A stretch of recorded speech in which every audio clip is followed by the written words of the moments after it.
যতবার পুশিনের চেষ্টা করা হবে ততবার বিজিবি প্রতিহত করবে এবং আমরা এটার প্রতিহত করার চেষ্টা করব। এবং বিজিবি থেকে যে ইনফরমেশন আমরা পেয়েছি, প্রথম কথা, বিজিবির সাথে পররাষ্ট্র মন্ত্রণালয়ের কিন্তু আমরা একটা বৈঠকে বসেছি ইতিপূর্বেই। আমাদের এটা একটা ধারাবাহিক একটা মিটিং এরই একটা অংশ, যে আমাদের বর্ডারের যে অবস্থা এখন বাংলাদেশ ভারতের মধ্যে, সেখানে আমাদের বাংলাদেশের করণীয়টা কি। তো সেই জায়গাটা থেকে বিজিবি যে ৩-৪ বার আমি শুনেছি যে পুশিনের একটা অ্যাটেম্পট হয়েছে, সেখানে বিজিবি খুব শক্ত ভূমিকায় ছিল এবং প্রতিহত করেছে এবং এইটাই কন্টিনিউ করবে। যতবার পুশিনের চেষ্টা করা হবে ততবার বাংলাদেশ সরকার থেকে, পররাষ্ট্র মন্ত্রণালয় থেকে, তখন কিন্তু ইতিমধ্যে আমরা চিঠি দিয়েছি ইতিপূর্বে পুশিনের ব্যাপারে।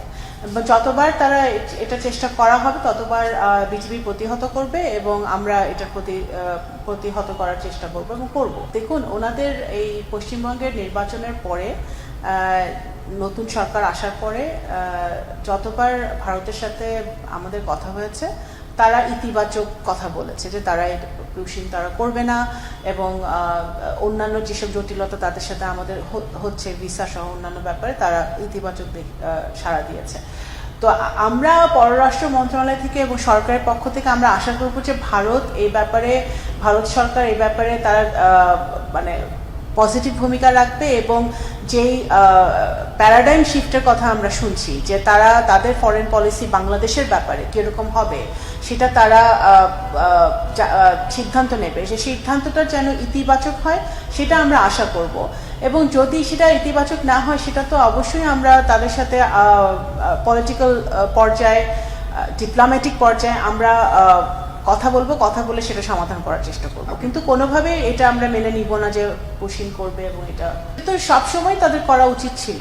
হঠাৎ করে কেন এটা আমি ব্যক্তিগতভাবে এটা প্যারাডাইম শিফট হিসেবে দেখি না, কারণ শহীদ রাষ্ট্রপতি জিয়াউর রহমানের অবদান বাংলাদেশের মুক্তিযুদ্ধে, বাংলাদেশের স্বাধীনতা যুদ্ধে, সেটা সর্বজন স্বীকৃত, আন্তর্জাতিকভাবে স্বীকৃত, সকলেই জানে। তো সেটা তো আগের থেকে হওয়া উচিত ছিল আমি মনে করি।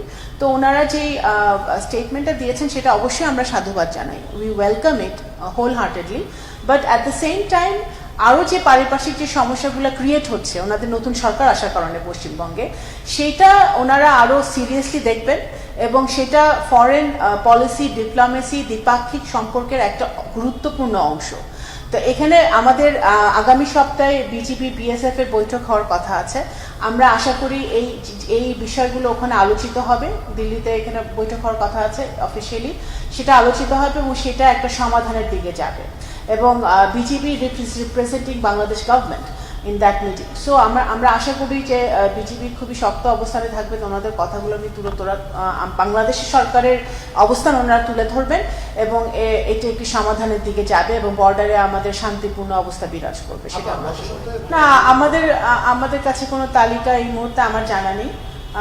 যদি তালিকা থাকে, নিশ্চয়ই সংশ্লিষ্ট উইং সেটা দেখছে, কিন্তু তালিকা থাকলে তো সেটা আমরা অবশ্যই যাচাই বাছাই করবো এবং সেই তালিকা বিজিবির হাতেও থাকার কথা, তাই না?